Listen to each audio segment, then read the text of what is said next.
Good evening, everyone. Welcome to St Christopher's Church. Welcome to Orsey Park. For those of you who don't know the area, well done, you found it. And you've probably established that this is not St Christopher's School, which is at the bottom of the hill. There's a very long reason why there's a very long story of why this is called St Christopher's Church, and it's not near the school, but I won't tell you that because it's not that interesting, and that's not why we're here. We're here for a book launch. If you don't realise that's what you've come for, then I do apologise, but hopefully you'll enjoy the evening anyway. We're here for the book launch of my book, which I don't actually have to hand. Have we got? There we go. So this is the book you've all come to join me in launching. It's called Loving the Enemy, Building Bridges in a Time of War. And hopefully you're here because you want to find out more about why it's called that and why I wrote it. And hopefully there's lots of copies of the book back there that you'll buy as well, which would be great. I'm not going to be leading through this evening on my own. I've got some help. John Whitcomb, the Dean of the Cathedral, is going to be comparing the first half of the evening. And we've got Richard Jeffcott and Richard Parker, who will be providing music for us for this evening as well.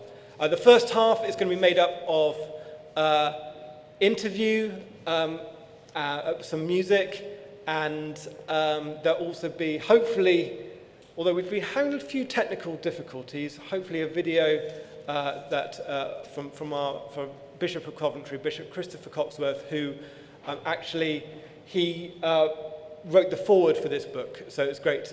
He couldn't be with us tonight, but it's great that he is sort of with us in spirit, and hopefully you'll get to see that if the technology works.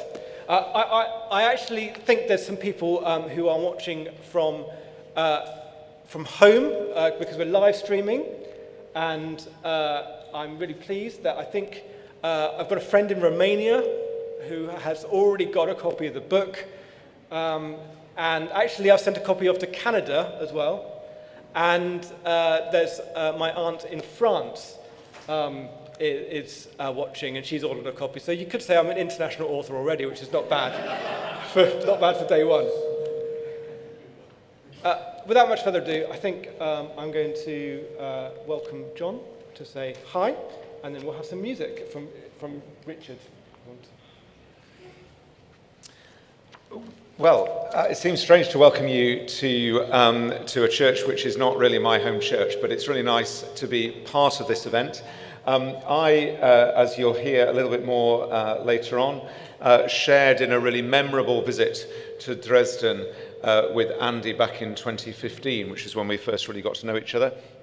It's my privilege now to lead the cathedral in the centre of Coventry, and of course our relationships between the cathedral in Coventry and many different places in Germany, but in particular Dresden, is really deep and significant as we share this common history of brokenness and seeking to respond creatively to that brokenness in ways that seek to rebuild not just churches and buildings, but relationships between different peoples, and so to sow the seeds of peace for a future generation.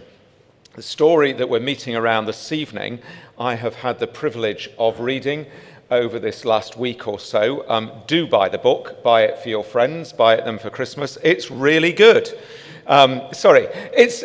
Did I get the emphasis on that right? It's really good. It's a great read, and so it's a real pleasure to be part of introducing this event to you this evening. This event actually sits also as part of the Coventry Festival Friendship of Friendship. It's actually the third, it's officially the second, but in practice the third event of this programme today. Some of us gathered earlier on this afternoon in the cathedral at 2:00 for the official launch in this country or this city of the Phoenix collection of poetry, and Rainer and others are here who were part of that. So that was also a really inspiring event. And then at 4:30 for the official launch of an installation in the cathedral as part of our Broken Angel series. Some of you will know that one of the angels in the Great West Screen of Coventry Cathedral was broken by vandals or burglars, robbers, in January 2020, and we've sought to respond creatively to that by inviting a series of artists to put an installation into that pane. So that's what we were doing at 4:30. So those things, in a way, lead us to this creative and extraordinarily beautiful story. And the programme that's been put together for us this evening is going to take us, as it were, into the shared world that we are going to be exploring in the narrative that Andy will talk about a bit in his interview and then again in the second half. So I'm going to hand over to Richard. Is it going to be just you on the piano? And then we're also going to have some singing as well in a moment. So Richard, are you going to tell us what you're going to play? Thank you very much, ladies and gentlemen. Good evening. My name's Richard. I'm the warm-up act. In a little while, my friend Richard, another Richard, Richard and I are going to do some singing during the evening. We hope we can illuminate this extremely powerful and moving story, and you'll see how that works if it does. We have had problems with the technology, but we'll press on. And so I thought I would just try and get us into the mood with two little piano pieces by Mendelssohn. And I've chosen Mendelssohn for three reasons, really. One is that we're going to hear a lot about Dresden. He knew Dresden well. A lot of his adult life he spent in Leipzig, which is not very far away, and he wrote music for Dresden and particularly for the Frauenkirche, so that's quite powerful. The other thing that we're going to hear a lot of tonight is about German-English, as it were, interaction. And Mendelssohn was quite good at that too. He came to England 10 times, and the last time he came to the first performance of Elijah, his marvellous oratorio Elijah, which was in Birmingham Town Hall, which isn't that far away. And the third reason is that Mendelssohn actually did, it's complicated, but he does seem to have suffered discrimination, and I think that's maybe a theme that we might get tonight as well. Mendelssohn, as you probably are aware, had a Jewish heritage, Jewish family, and even though his father converted to Christianity and even though Mendelssohn himself was baptized, it's very interesting that you only need to pick up the letters of Schumann, for instance, who is a direct contemporary, another musician, a colleague, and a friend, to realize that for Schumann, Mendelssohn was different and, if I may say so, inferior because he was Jewish. And we do feel that in a lot of, when we look at Mendelssohn's life. So I think his music is amazing, but has lots of resonance to other things that we'll be talking about during the course of the evening. Here are two short pieces for piano only. Richard will be doing some singing in a little while. The two short pieces, the first one is a song without words, which is a way of writing piano music that Mendelssohn kind of invented. And I think you'll probably know this one. We live in Tipton, and the ice cream van plays this, but Tipton is very posh, I should point out. But the second piece, I think you probably won't know. It actually is the third of a weird set. They're called Three Fantasies or Caprices, which is not very helpful. And although it's rather earlier in Mendelssohn's career, it has this extraordinary sense of kind of exploration. It doesn't sit still. It doesn't kind of really know what it's trying to achieve, really. And I think that's a bit of a metaphor, too. Thank you very much.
Thank you so much, Richard. That's brilliant to get us into the kind of mood. You can imagine yourself being in Dresden, sort of.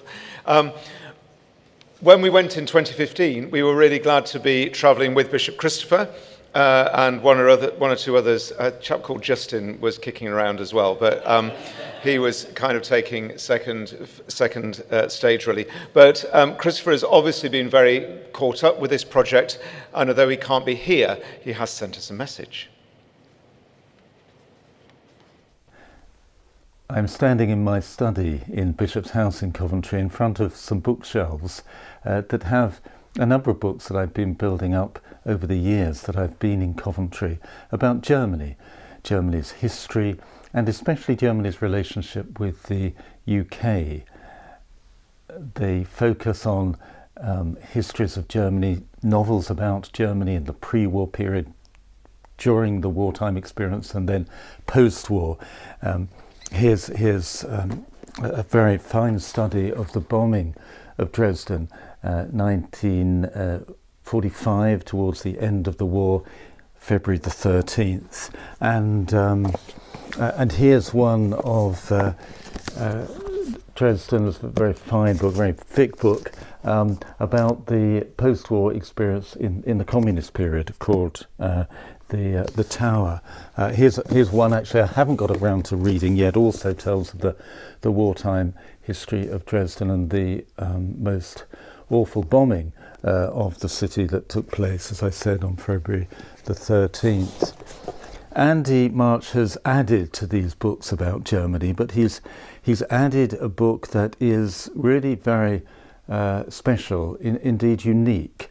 It tells the story of two people who got to know each other and overcame all the divisions that terrible period of European world history brought to humanity. There's another book here called Darkness Over Germany. It was written during the 1930s by a British academic who was just wanting to work out what was happening in Germany in the 1930s. And in many ways, Fred Clayton and his grandfather was like the author of this book. He was in Germany before the war and got to know it well. He goes on to tell the story of how Fred fell in love with Rike and his grandmother, and it traces that story, traces the story of these two countries who have been brought together again in a restored relationship, and tells a story of reconciliation. Its published title is Loving the Enemy, and that's a good title for the book, because that's really what the relationship between Coventry and Dresden over these now decades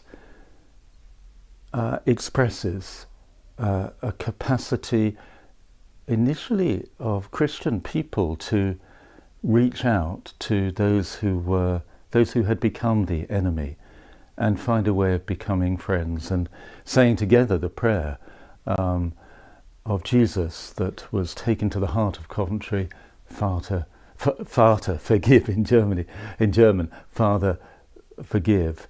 I've heard Andy pray that prayer in the Frauenkirche in Dresden, and also speak to hundreds of people in that church that was destroyed by British bombs and then rebuilt, not until the 21st century, after the end of the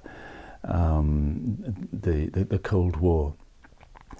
And his book tells of this relationship between the two countries, how it's been restored through reconciliation. It encourages us to keep on walking that long road of reconciliation, not only between these two great countries of Britain and Germany, but using that as a confidence builder, that reconciliation between parties, two people, two communities, two nations who have fought each other, that reconciliation is possible, that it is truly possible to love the enemy and be reconciled and build together a better future. And it's a great joy for me that which Coventry embodies, especially in its relationship with Dresden, but many other German cities, is embodied in Andy's own history, his own family life. So I hope the launch goes well. I'm sorry I'm not able to be there today. I hope the book is well read and brings you joy as you read it. Well done, Andy. Thank you.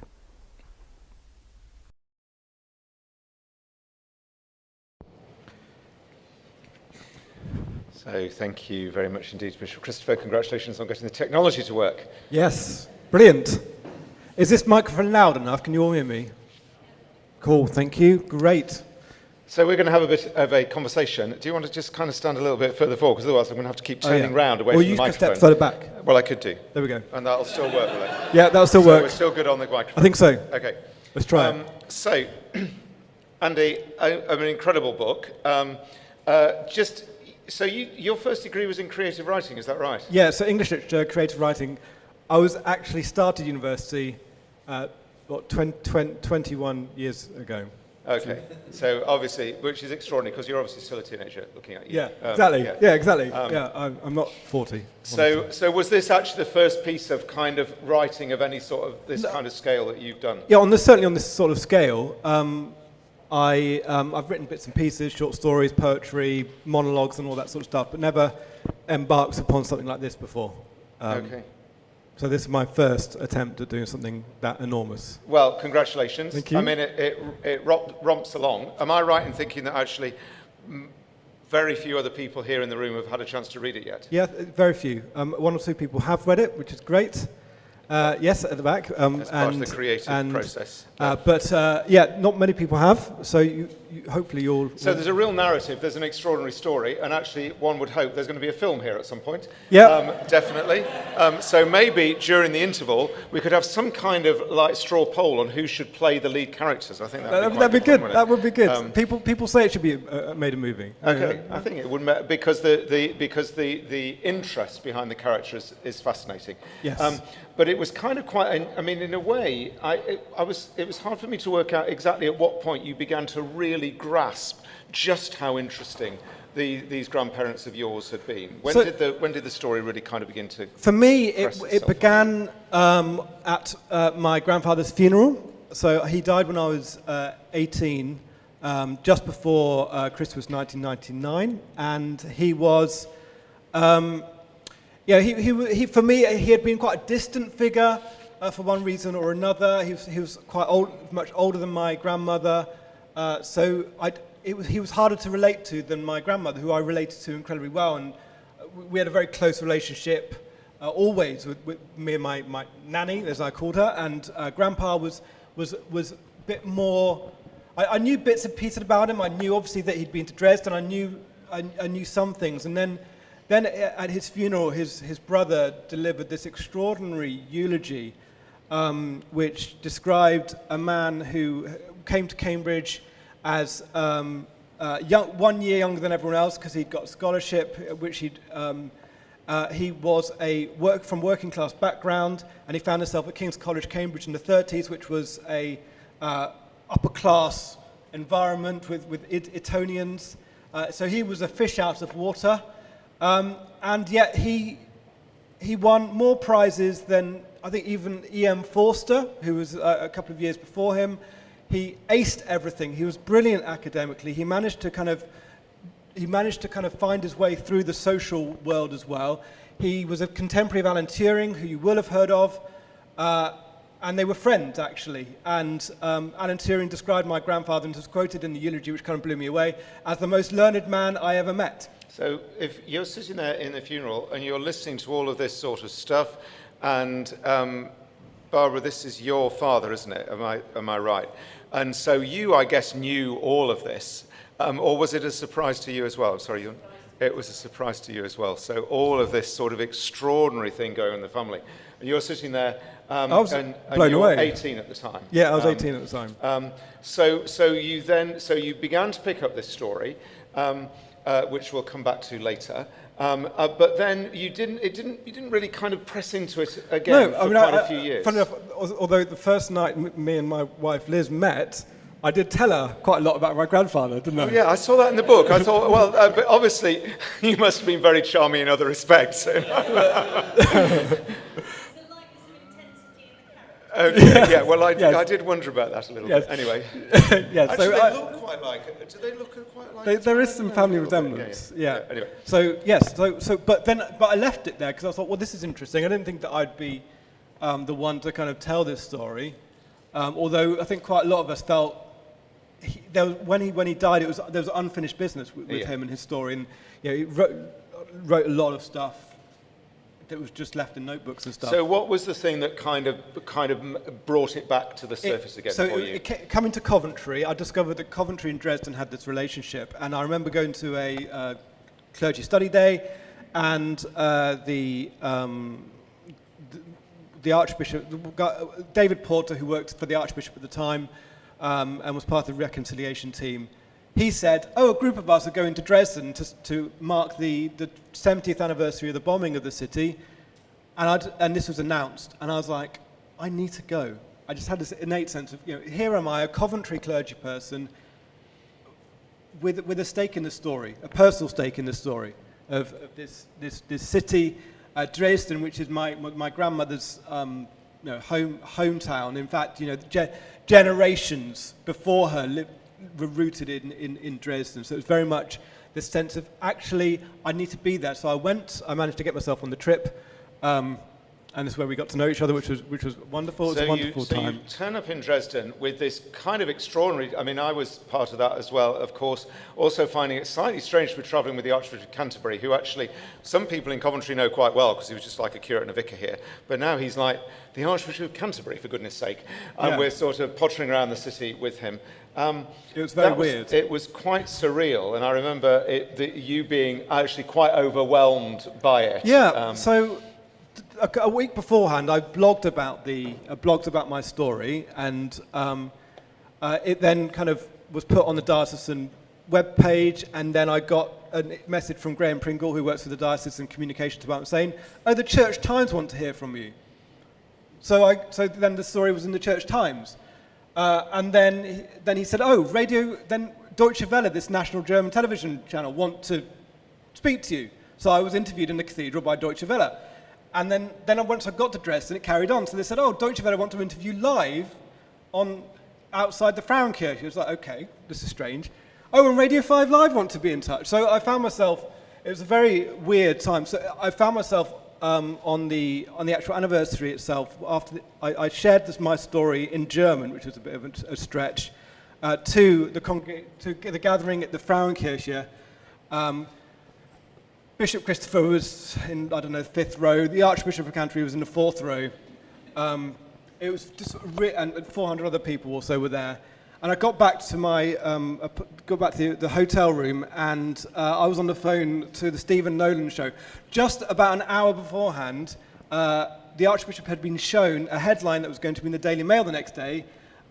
He'd said in his speech, I have a real sense of profound sense of regret and sorrow for this bombing of Dresden. The Daily Mail headline that next morning was, Archbishop says sorry for bombing Nazis.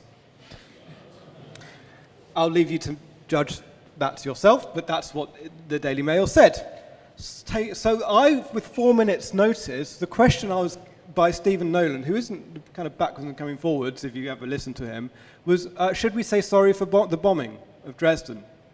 And I was given 4 minutes notice to think up an answer. What did you say? I said, I think so, yeah. Yeah, good answer.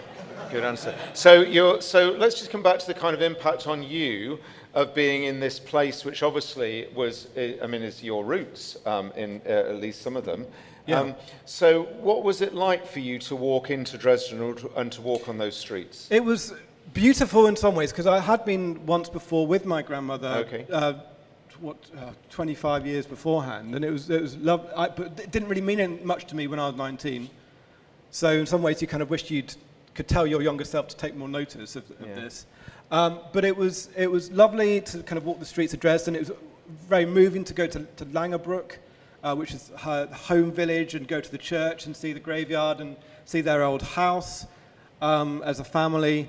But then I had this experience. In Dresden, they had this art installation called the Panometer, which is this big gas... It's a former gasworks. Gasometer. Yeah, that they've kind of created this panorama of the city. And most of the time it's Dresden during the Baroque era, and you can imagine it's got this lovely landscape of Dresden. But around the February time, it's changed to Dresden like the day after the bombing. So Dresden, desolate Dresden, and I just found myself walking and imagining my grandmother walking through the ruins of the city as she did weeks after the bombing, and thinking, wow, that was she experienced that. So a hugely powerful experience. Yeah, it's a visceral experience. So that kind of crystallized your sense of connection with the story. You then, I'm going to leap ahead a little bit. Yes. So you came back. We have this wonderful opportunity of a 3-month break, sabbatical, working, obviously important study leave in the Diocese of Coventry. My lay colleagues at the cathedral feel quite strongly about this.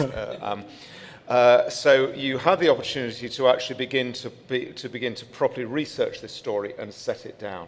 Yeah. And that led us to the book that we've got today. Now, the book, when you get to read it, you'll discover that there's a kind of an immediacy to it, and there's lots of dialogue, and kind of, Fred was thinking this, and Rike was thinking that. Did you make it up? Some bits. So one thing I had as my source material was this, which is quite a rare copy. It's called The Cloven Pine. It is the novel my grandfather wrote in 1942, which was to share his experience of having been in Dresden in 1936. This was how he kind of met the family.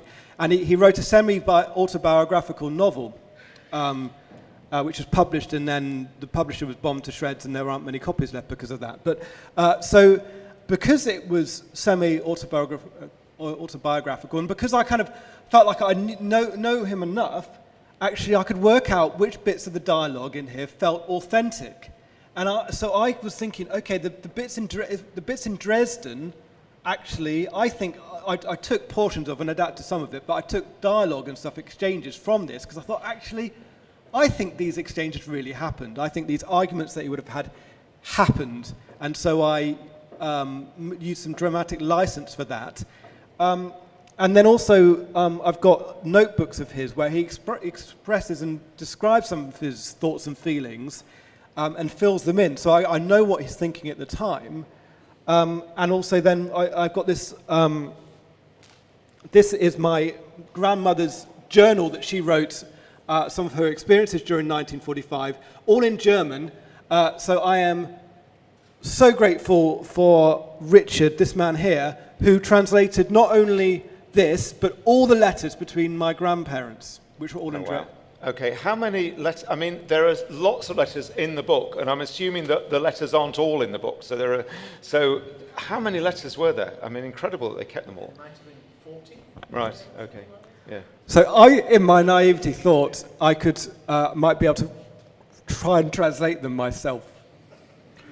It took me about 3 hours to translate one, and I thought, okay, if I try and replicate this, all I'll be doing would be translating letters. So Richard came along, and he was an absolute godsend. So you've got this incredible kind of wealth of source material. Yeah.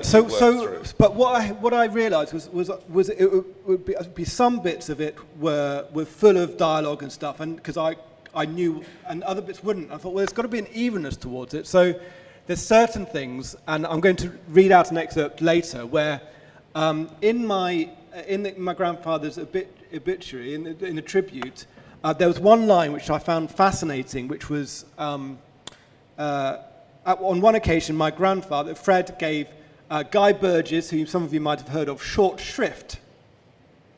And I was thinking, they must have had an argument. And so I guessed what the contents of that argument would be, based on also what I know my grandfather thought of Burgess and others. So that was... So that's one of the examples. So you kind of pictured this encounter in a pub, basically, with Turing and Guy Burgess. And I'm grateful for this guy Rowan Somerville, who sort of helped me shaped the text and suggested areas where I could bring these scenes to life more. So it's really, it's really powerful, but it's also it has quite a contemporary feel. So one of the things that I'm guessing you might, I don't know how much you drew from Fred's own journals. You've spent quite a bit of time with him exploring his own sexual identity. Yeah. So where was that theme drawn from? Well, it was that was partly through the biography of Alan Turing. Yeah. So Alan Turing was homosexual himself, and my grandfather, because they were friends, I know that they had conversations because they recorded in Alan Turing's biography. So this was part of the thing that kind of drew them, is that Alan was very open in that area. And my grandfather, I think, could best be described as confused in that area, and just not having a clue, just finding these troubled waters, and finding Alan's own confidence and in that area slightly beguiling, and so it was just definitely an issue that he wrestled with. And so it takes you really into a sense of quite a deep sense of connection with this man, and so I think both Fred and Rike come through quite powerfully in the book. Actually, I mean, incredibly interesting people, which I think is one of the reasons why you read it and you think there's a lot of event and there's a lot of interest and depth, which I guess is one of the reasons why you think that it might be a film. So we're going to need to wrap this bit up in a moment, because otherwise people will not get to their drunk glass of wine during the interval. But were there any kind of real surprises as you came through? I mean, things that you went back and go, oh my gosh, I've just discovered this is so extraordinary. I think the whole of the experience, my grandfather did code breaking in India, and so we discovered some of the reasons, his experiences in India, which again were complete blank to me. I'd kind of vaguely knew he'd done code breaking, but I had no idea of why he'd been sent there in India and all that sort of stuff. So that was brought to life, his wartime experience. But also, I don't think my nanny never really talked about her wartime experience at all. So it was all new. Wow. It was all new. And what impact, lastly, has it had on you to do this? I mean, how has it changed you maybe as a person? How has it changed you in your sense of relating to this wider story between Britain and Germany and Coventry and Dresden? That's a big question. It's a big question, actually. Yeah. I think there's a sense of deeper... Bad interview technique. deeper compassion. Yeah. I think, a greater understanding of certainly the brokenness that both my grandparents experienced and suffered from, and a kind of a greater understanding of certainly my grandfather, and it kind of makes, I think that sense of compassion for him, and a very much a desire. I remember standing in the Frauenkirche, having just been welcomed so beautifully by the people of Dresden when I was there back in 2015, and just saying, I feel like I'm a Dresdener. You know, I feel that rooted of very much, I'm not just British. I am not just English. I am British, English, German as well, and that actually part of my identity being really, really important and continuing to be so for me. I think that's amazing, and it was a privilege to be part of seeing you kind of on the earliest steps of that journey when I was there in Germany with Andy. And it took you a long time to wind down after it, I think, didn't it? Because you kind of got higher and higher as you were in Germany and all these different interviews and things. But thank you so much for sharing some of that with us. Yeah, thank you. We're going to have some music, 4 short songs to lead us into an interval. There's going to be ample opportunity to purchase this book during this evening. Of course. So I've no idea what mechanisms have been devised here to take money off you.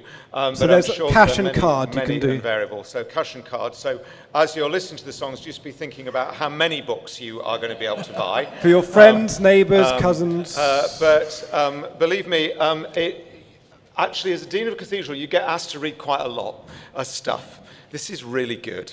I'm not going to say anything about all the other things. This is a really good read. You won't regret buying it for yourself and for others. that are close to you. So Richard's going to sing to us. Richard, are you going to tell us what you're going to sing? 4 short songs. Thank you. Can you hear me all right? Yes. Yep. Okay, good. I just first of all like to say that I'm also... Thank you. Okay, how's that? You good? Yes? Can we hear? Yeah, magic. Wonderful. Good.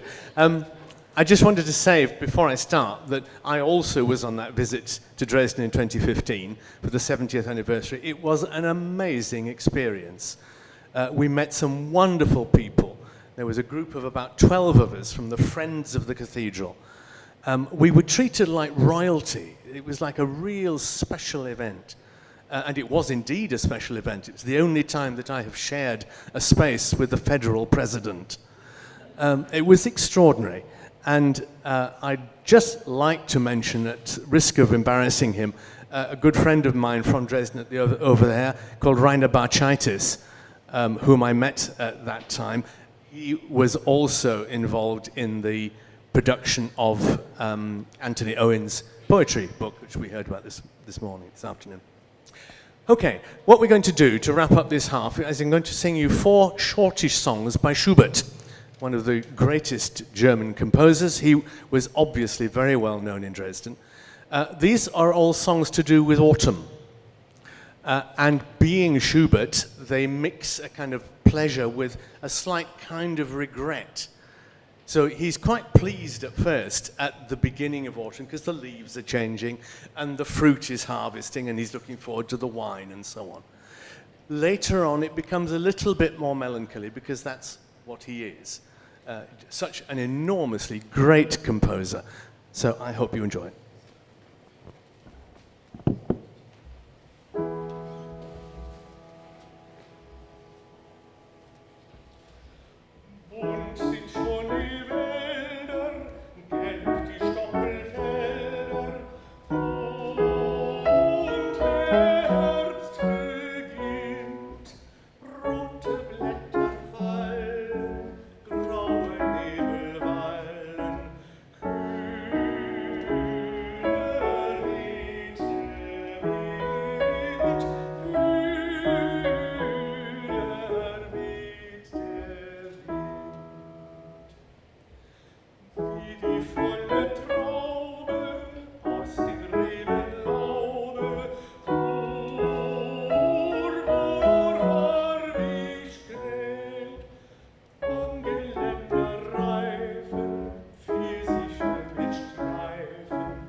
So I hope you've really enjoyed that first half of this evening. Refreshments are going to be brought to your tables, I'm told, which sounds absolutely lovely. So there's no need to get up and mill around, and that will make this whole part of the evening move quite quickly.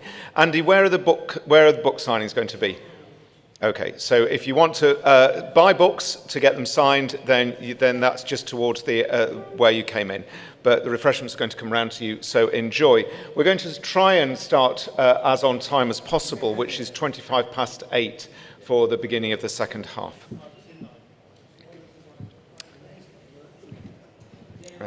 Yeah.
the material that he's been writing, interspersed with some more music as well. So this is going to be a really lovely, kind of quite chilled vibe for the scene. We could do with candles, really, couldn't we, as we kind of just develop that club atmosphere.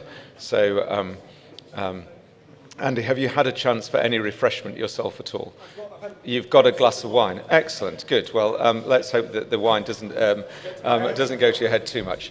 So, Andy, we're in your hands for the first reading. Let's welcome Andy back to the stage, shall we?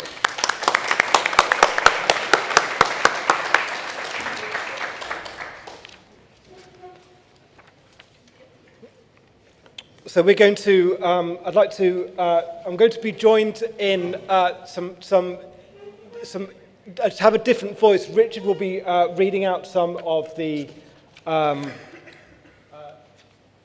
of linking bits between the passages. Here's your... Oh, you've got a copy. Oh, well, take it off. So Richard will be popping up to kind of add a bit of linking between the passages. I discovered when I was thinking, it'd be nice to have some bits of readings from this book, actually trying to distill 90,000 words into an evening. It's quite a lot. When I preach, because I'm a vicar kind of for my day job, I kind of work at something like, it's 2,000 words is about 20 minutes sermon. So 100 words a minute. So I thought, well, if I read it all out to you, we might be here for some time. So thankfully, you'll be relieved to know that I'm not going to do that. But I want to begin by saying how much it means to me that you're here and to support me. And for this part of the evening, we're going to be, I'll be reading passages of the book, and it's going to be interspersed by music provided by Richard and Richard that will hopefully evoke some of the time and the mood that we experience in the book. So let's begin. You can start this. You'll need to. Yeah. Thank you very much. On. Here we are. Right, here we go. So let's begin by going back to Cambridge in the 1930s, where Fred Clayton is about to begin a new life, having won a scholarship to King's College. Fred comes from a working class background in Liverpool, and finds himself in the rarefied halls of Cambridge at a time of political turmoil. Owing to his background and his being different from his contemporaries, many of whom came from Eton, he finds he is treated as a bit of a novelty. Here, he has some very interesting encounters and makes some good friends, including with one Alan Turing. One evening in November 1933, Fred was having drinks with his new friend and fellow Kingsman, Alan Turing, in the junior common room of Trinity College. Fred had first got acquainted with Turing through rowing. Though he wasn't sporty, his slight size did give him certain advantages, and he became cox for Turing's boat. Fred was with Turing one evening in the common room bar when they were approached by a man with movie-star good looks, wearing a striped suit jacket, spotted tie and cream trousers, ostentatious even for Cambridge. He nodded to Alan and focused his attention on Fred. "Hello, I don't believe we've met. Can I get you a drink? I'm having a gin fizz. Would you like the same?" "Oh, thank you. No, half a mild, thank you." "Right you are." The man sauntered towards the bar. "You've caught someone's eye," Alan muttered. "Believe me, I can tell." "What do you mean?" Fred protested. "Oh, stop it, Alan." Turing raised his eyebrow, but before the conversation could continue, the man returned to the table. "Mind if I join you?" and sat down without waiting for an answer. "So, you're clearly not from around here." "No, I'm from Liverpool." "Liverpool? How interesting. I've heard things are terrible up there. Thousands of people unemployed. It just goes to show that the capitalist system is utterly bankrupt. I'm sick of it, and so are a lot of us. I suppose that's what brought me into the party. They're a great bunch. There's a demonstration happening at the weekend for the Armistice Day celebrations by the War Memorial. Why don't you join us?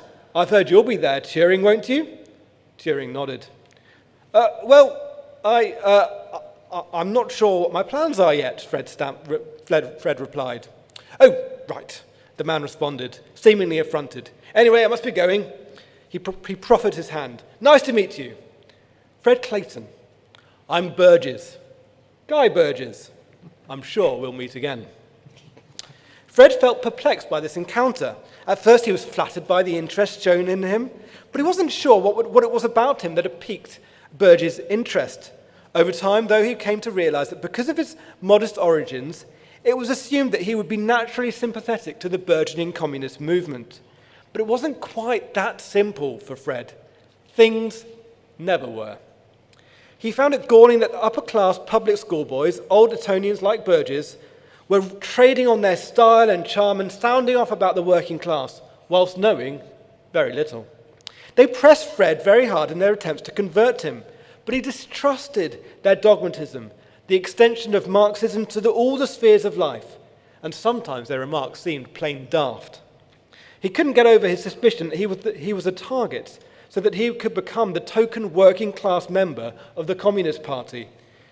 And he also didn't like their tactics. He didn't like being encircled. Another day, Fred was sitting with Turing on the Bodley Court lawn. They were sitting together, and they heard the familiar clipped voice. Turing? Clayton? Together again? Thought I'd find you here. Without waiting for an invitation, Burgess sat down and continued. You know, Clayton, of all the people here, you really should join the British Communist Party. We understand the sufferings, the oppressed working classes. I'm surprised at you, really, coming from where you do. Fred and Turing exchanged exasperated looks. Fred had lost count of the number of times Burgess, Blunt, and their associates had attempted to recruit him. Until this point, he had joined in their discussions, good-humouredly battered their attempts away. But after Burgess ignored his polite refusals a second time, something snapped. Fred stood up. Look, Burgess, I know you'd like me to be your poster boy, and you go on as though you really know what it's like for us poor, backward people in the depressed North. You pontificate about the working classes and lecture me on their sufferings, but you don't have a bloody clue what you're on about. I doubt you even know anyone in the working class. And no, I don't really count, do I? You think that communism is the sole safeguard of peace on earth, but refuse to look at the atrocities that are being done to opponents of Stalin and his cronies in Russia. The only peace for those who don't toe the line there is in the grave. Quite frankly, I've had it up to here. I won't be joining you now or never. Fred glanced over at Turing, who could barely suppress the grin on his face. I'll see you later, Alan. I'm going back to my room. He swept off, leaving Burgess with a stupefied expression on his face, for once, speechless. So, that was life at Cambridge for Fred. A heady time that opened up an insatiable appetite for discovery. A natural linguist, he next turned his attention to German, travelling to Vienna during a break in studies. While he's there, he reads Mein Kampf. Another obsession, a deep and growing hatred of Hitler, is born. So this is 1934 now. The question that kept niggling at Fred was, could the German population really believe this Nazi doctrine preached by Hitler and his cronies with such violence? There was only one way to find out. By experiencing it firsthand, he wanted to go to Germany to find out what it was happening, what the Nazi system was really like. As well as the search for truth, he was also attracted by the idea of making human contact in spite of everything, to somehow build bridges. Perhaps it was the optimism and idealism of youth, but he thought he could make a difference. So in 1936, he travelled. So, he decides to take a year's break from his studies to spend a year in Dresden, teaching at the renowned Kreuzschule, the School of the Holy Cross. We have a little interlude now, which is a musical interlude from Richard and myself. We're going to sing two very short songs by Richard Strauss. Strauss was extremely well known in Dresden at this time.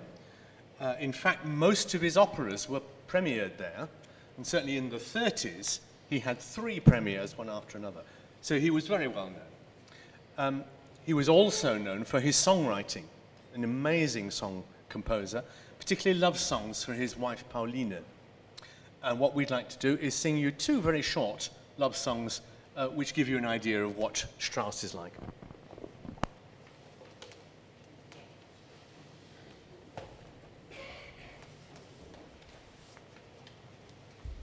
The first one, over here. Yes.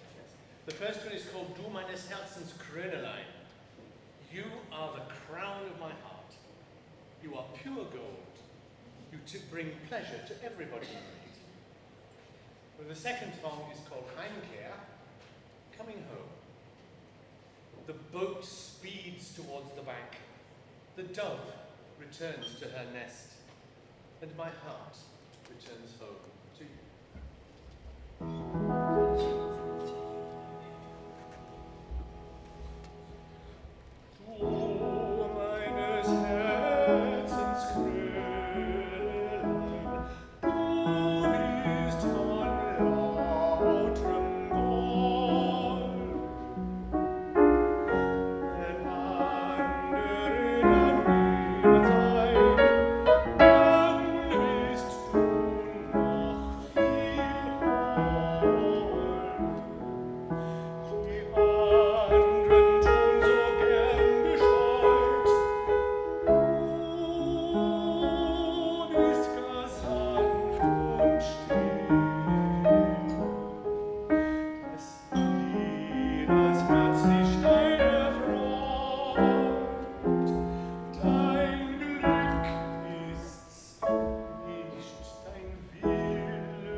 At last, the train was nearing Dresden, his destination, and the place where Fred would call home for the next year. He craned his neck to catch his first glimpse of the silhouettes of the old town on the southern bank of the Elbe River. Fred gasped at the beauty that had earned Dresden the title of the Florence of the Elbe. He had spent happy hours poring over photographs of the old city in the library in Cambridge, but the reality before him, even glimpsed from the train, was better than he had imagined. Fred soon settles in and faces his first day at the famed Kreuzschule, the School of the Holy Cross, where he will teach for the year. Fred's first class is with the formidable Herr Klinger, with the 15 and 16-year-olds. Lessons with Herr Klinger proved to be very interesting indeed. In their second lesson, Klinger deliberately took Fred by surprise by delivering the whole class over to the Englishman. Talk to them in English.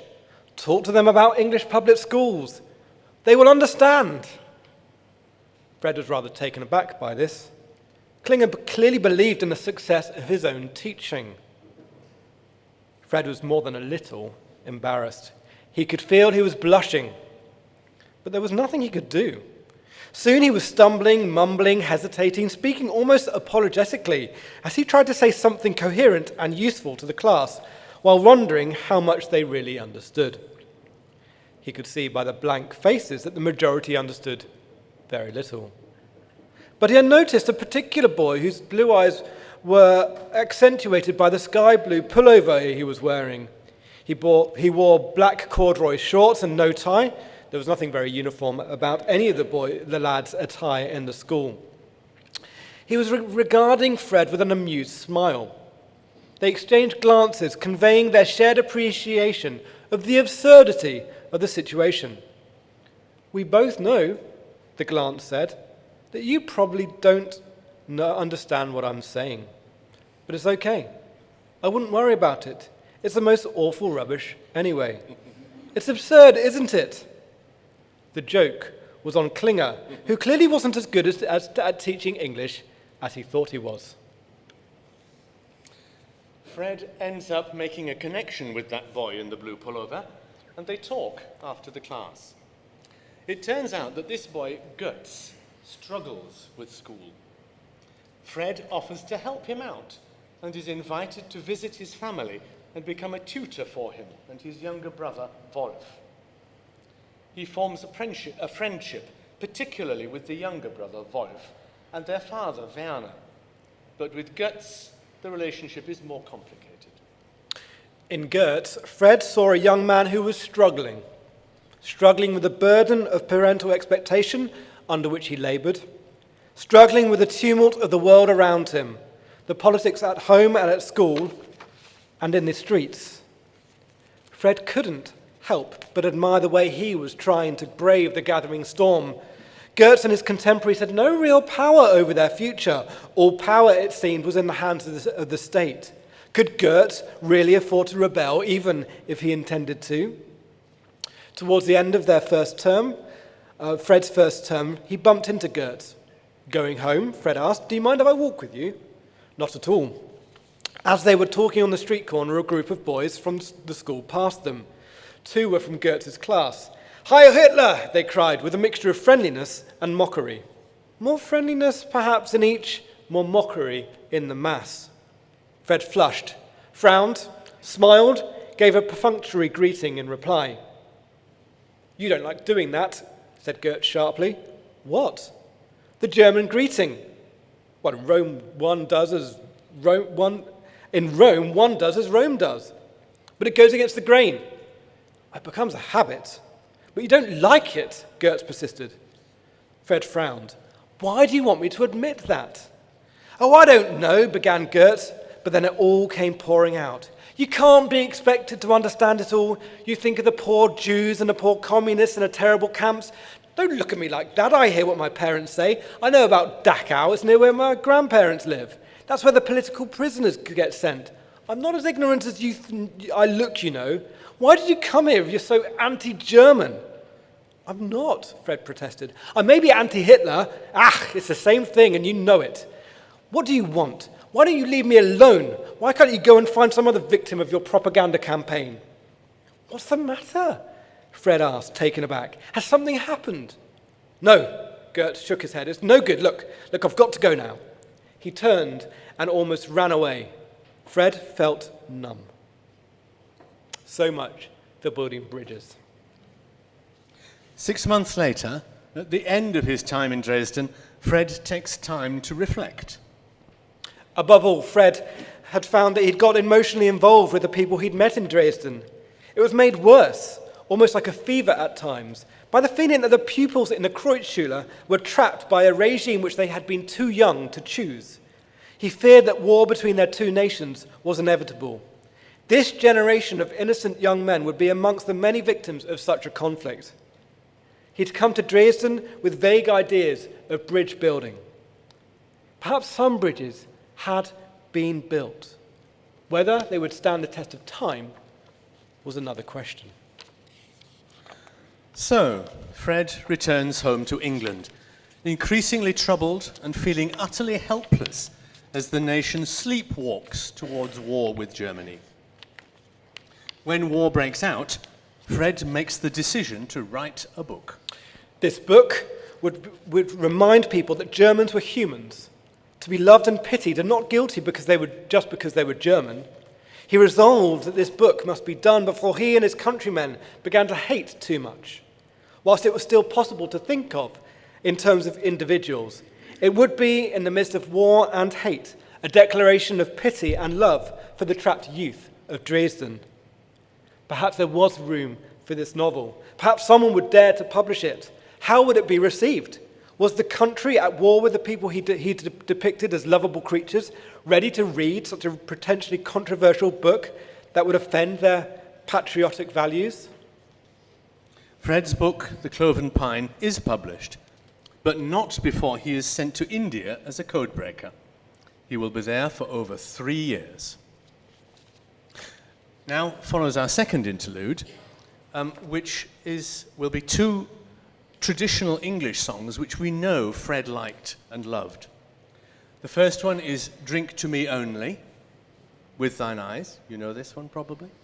The second song is Tom Bowling. And if you don't know the title, you'll almost certainly recognize the tune if you've ever listened to The Last Night of the Proms, because it's one of the collection of sea songs that is always performed there. In fact, it's the cello solo without words. But tonight you've got the words as well.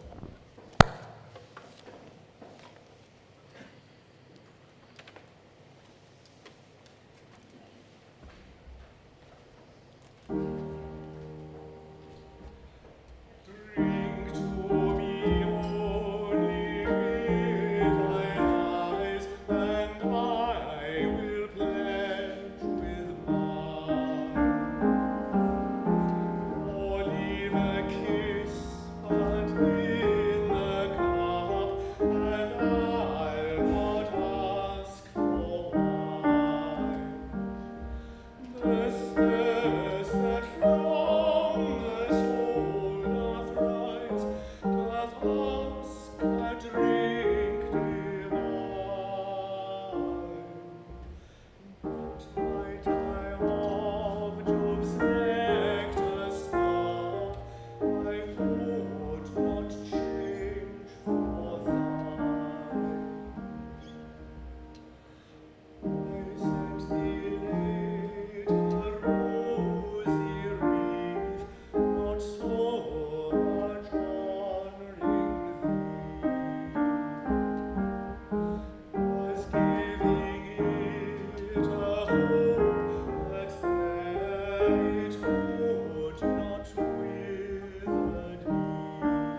After the end of the war, Fred writes to the Büttner Wobst family, this is Götz and Wolf, and others, in an attempt to pick up the threads of the life that seemed to have completely unraveled. What's happened to that family who had shown him so much friendship?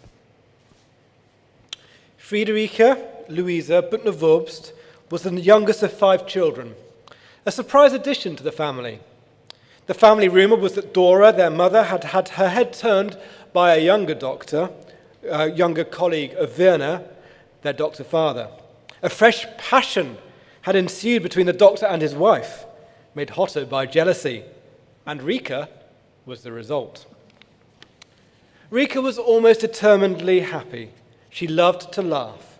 She loved to run and play. The Dresdner Heide was her playground, and she felt so liberated when she was deemed old enough to go out on her own to explore the forest. It was even better when she could persuade her older siblings to play with her, and she was grateful that Wolf, who shared her sense of humour and appetite for mischief, would join her in playing games of chase or hide and seek. Of course, she missed Götz when he went away to join the Labour Service in April 1938. He wrote many letters home, and Rike enjoyed gathering round with the rest of the family as Dora read out his updates. Rike was slightly jealous of Götz's life. It seemed so exciting.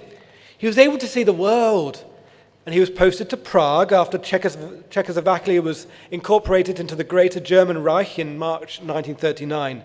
From there, he wrote letters and cards telling of tourist explorations, theatre visits, and contacts with the Czech population. It was such an adventure. What fun her big brother was having. Of course, war changed all of that. War had changed almost everything. Now it was 1946. She was an adult, and those pre-war days seemed far, far away. One day, out of the blue, a letter came from Fred Clayton. The name sounded familiar, but she couldn't quite place it at first.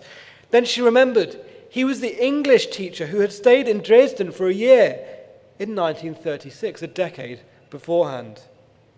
Years before, Fred had expressed his hope that he and her family would remain friends, even if their countries were at war. And now, 7 years on, he was clearly hoping to rekindle their friendship. Do you want to read the letter? Okay. Dear Götz, I know it has been a long time since I last wrote to you.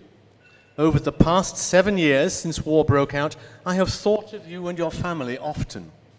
I deeply regret the enmity that sprang up between our nations. I have never thought of you all without a deep sense of love and friendship. I was always very grateful for the kindness you all showed me during my time in Dresden, which seems such a long time ago now. I am writing simply to ask how you have fared in these difficult times. I spent most of the war years in India as part of the Allied forces fighting against the Japanese. These were difficult times, but I'm sure that is no different from many other people. I was horrified when I heard about the bombing of Dresden and thought about you all and your well-being. Please write whenever you can. I am anxious to know how you all are. With kindest greetings, Fred Clayton. Rike began to write her response on behalf of the family that evening. Where to begin? So much had happened since those pre-war days of peace. There was so much to tell. When Rike replies to Fred, a correspondence begins between them, as well as between Fred and Rike's brother, Wolf. Fred was grateful for the warmth of restored contact with Wolf and the others. He found these comforting. They made him feel that he had, after all, built a few slender bridges, which survived. And a new one was being built with Rike. Was there a way he could help her? He was, after all, well aware of the situation in the Russian zone. It was clear that the ongoing difficulties of the political situation in Germany were likely to persist. As a single woman, Rike was more vulnerable than her sisters, and Fred felt a responsibility to her somehow. So, with this in mind, he wrote to her with a suggestion that she might come to England, where he might help her find work. There is talk here that perhaps German girls will be able to come to England for certain types of jobs. But for the moment, it is all very vague. I just wanted to say that I might be able to get you a reasonably pleasant position here. He was fretful about how this must have sounded. Was it being too patriarchal or even controlling? He didn't even know the woman, and here he was offering to help her.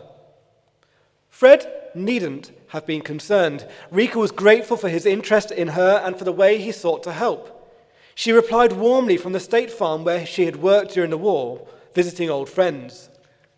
Dear Mr. Clayton, if only you knew how much pleasure your 2 letters gave me. I found your suggestion about coming to England to work really interesting. I'd be delighted to come, because I really believe I would be well looked after under your protection.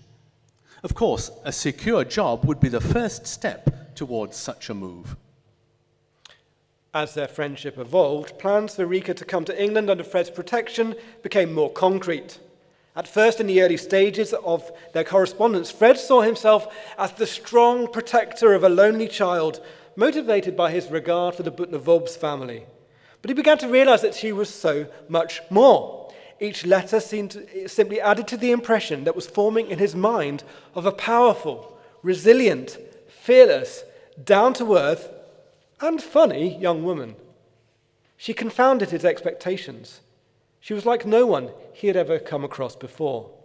And he discovered that he was almost desperate to get to know her more. He prized her letters, reading them so many times that he could recite parts word for word. Although he had not heard her speak as an adult, he imagined a way that she might read these letters aloud to him. He began to rely on them to lift his spirits, to quieten the anxiety that still followed him like his shadow. And it worked. Something about her presence, conveyed through her words on those pieces of paper, brought him peace. If she could do that through her words, he dared to think, then how much more would this be true if she were there in person? What if she came to England as his equal, not for work, but for life, for love? It was all so unfamiliar, but also frightening. Although it seemed barely credible to him, he wondered, could she be much more than a pen friend, more than Wolf's sister? Could she be so much more? Well, you'll just have to read the book to find out.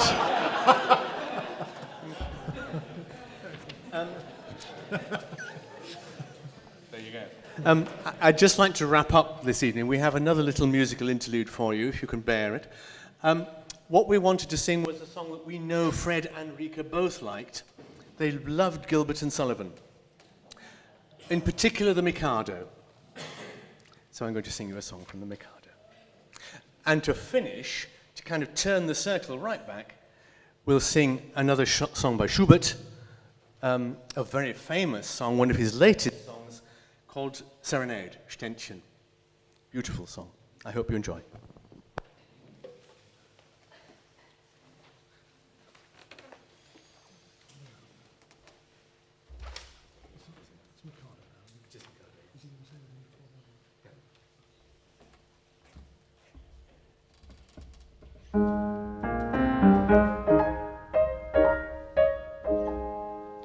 On a tree by a river, little Tom Tit sang willow, tit, willow. And I said to him, Dicky bird, why do you sit singing willow, tit, willow? Is it weakness of intellect, birdie, I cried, or a rather tough worm in your little inside? With a shake of his poor little head, he replied, oh, willow, tit, willow.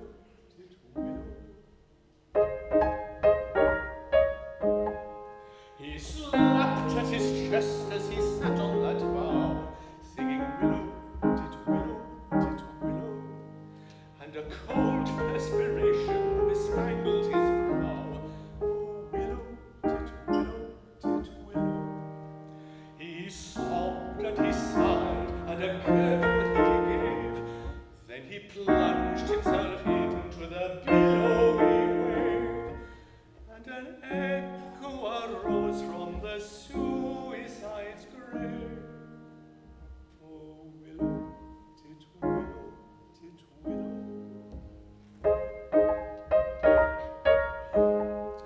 Now I feel just as sure as I'm sure that my name isn't Willow, tit willow, tit willow, that 'twas blighted affection that made him exclaim, Willow, tit willow.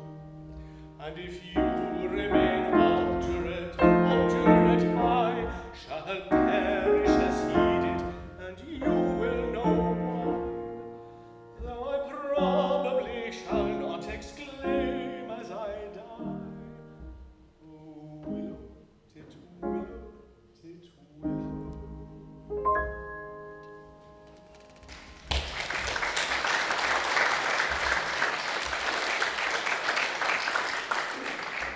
Now for a slightly different tone. Attention, serenade. The lover is outside his beloved's house. You can hear him playing the guitar in the piano part. And he's beseeching, imploring her to come down into the grove to speak to him. Because there is no danger.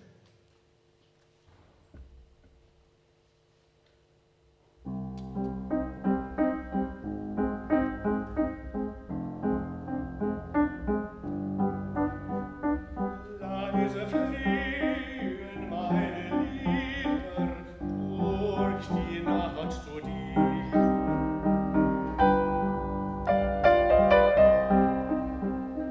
In den stillen Hain hernieder, Liebchen, komm zu mir.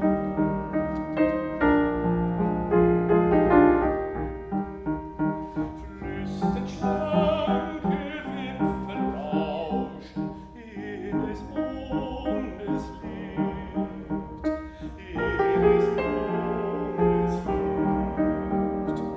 des Verräters feindlich Rauschen fürchte heute nicht, fürchte heute nicht.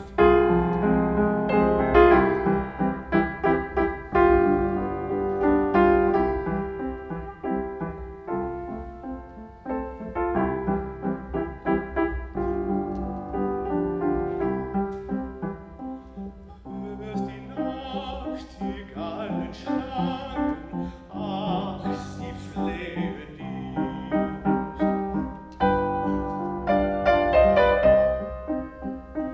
Mit der Töne süßen Klagen flehen sie für mich.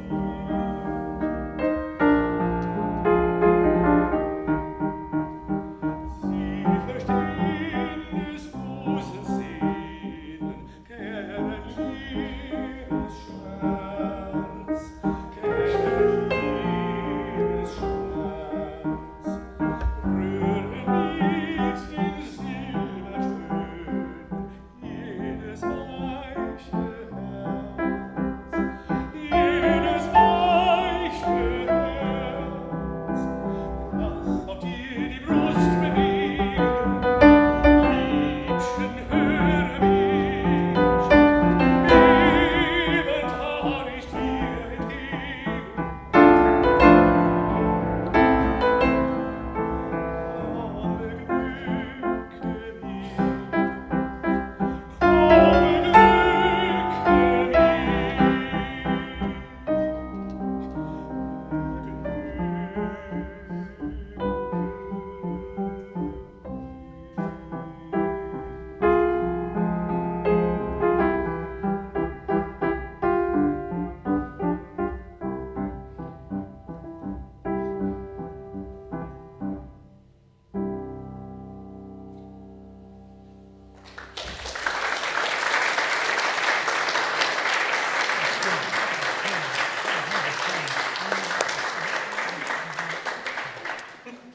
Thank you so much to our two Richards for just exquisite music to punctuate this evening. What an extraordinary evening. Andy, congratulations. Thank you. I mean... I didn't know what a book launch was, so I thought, Absolutely. this is it. Yeah, well, I've been to a number of book launches over the years, and this is definitely the best by quite a long way. Thank you very much. So well done. And it means so much that you're here. Some of you I know very well. It means a lot to be here at St. Christopher's Church, my church family. I love you very much. I've been vicar here for 9 years. This is home. And it means a lot to be able to... this story was birthed out of my time of being vicar here, out of my sabbatical that I had away from this place.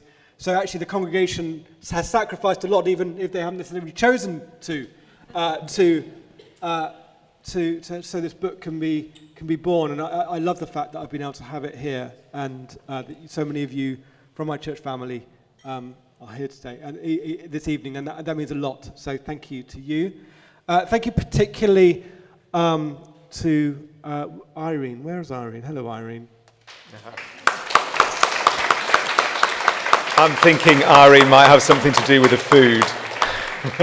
Irene, I've just got these for you. Can you come up?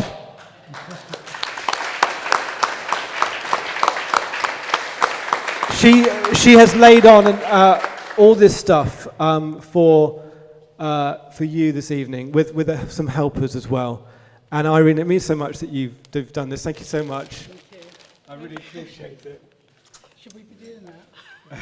Bit Sorry. COVID risky there. There we go. Just for a second. Yeah. Thank you very much. Thank you.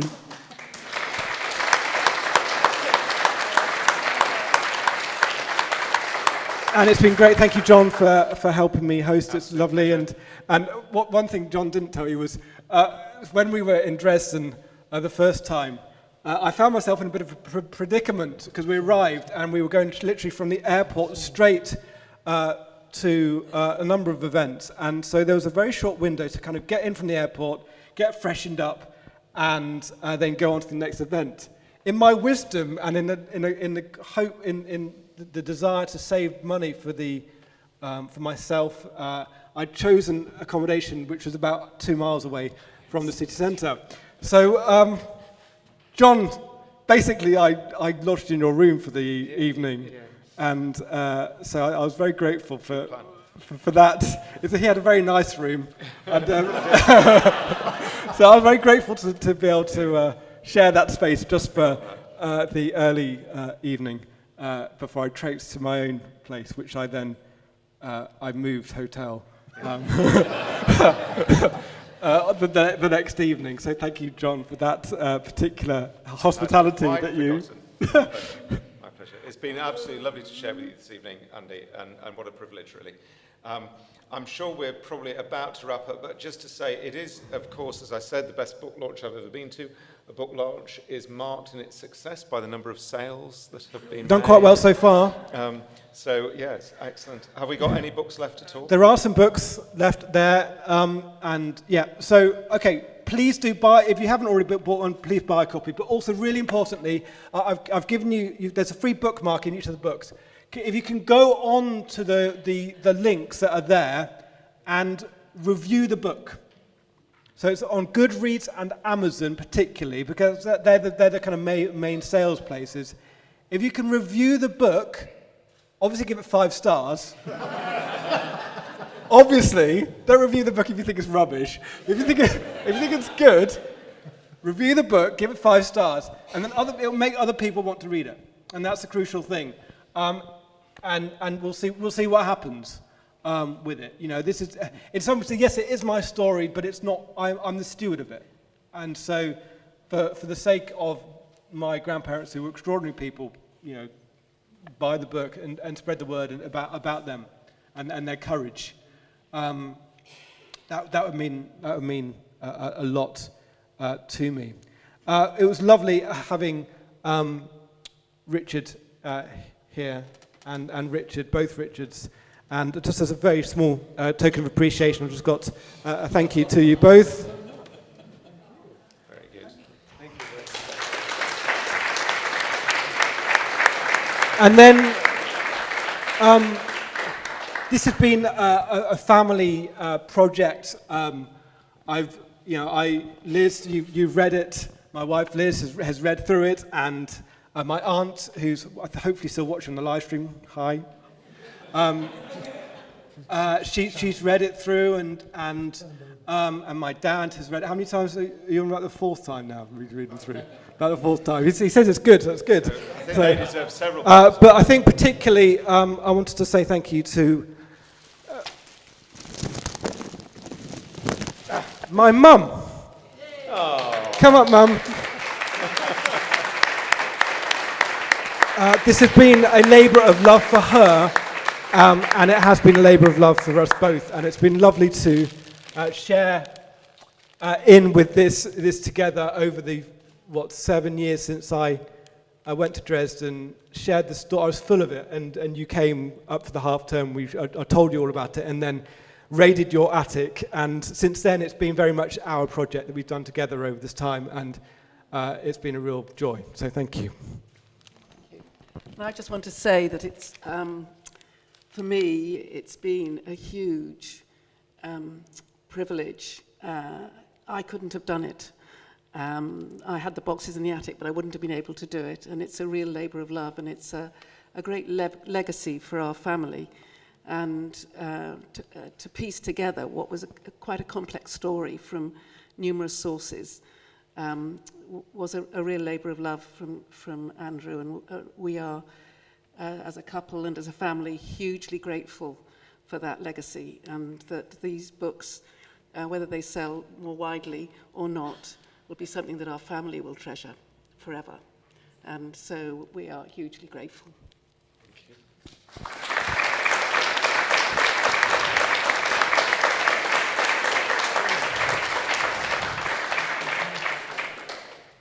And we have a few people who are from Dresden here. The news for you is that Rainer, who has already been mentioned over there, Rainer is working on a translation in German. And so the hope is that there will be, the people of Dresden will be able to read it as much as the people in England. And so this will be a truly international story, and it's just right that that's the case, because it is, that's my heritage. I'm not just English and German, I'm both. So that's the goal, is to have, and it's only thanks to Rainer that it will happen at all. So look out, watch this space, and and also look out for it on Netflix or something, because that might happen as well. You never know. You never know.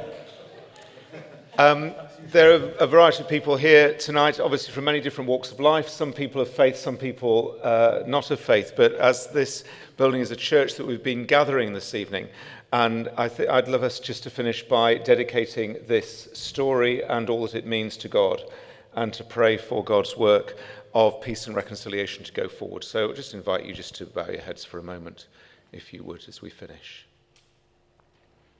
Loving God, we thank you for the story of Fred and Rike, for their friends, for their family, for those that lived long, for those that lived a much shorter time. Thank you for those that have come after them. And we pray now that you would give life to this story of the blossoming of love between those from countries that were at war with each other, and that you would use it to inspire others to work for your peace and reconciliation in the world today. And we ask this in the name of your Son, Jesus Christ. Amen. Amen. Bless you all. Have a great evening. Thank you. That's a wrap. All right. Okay. Thank you. Okay. Yeah. Great. Well done.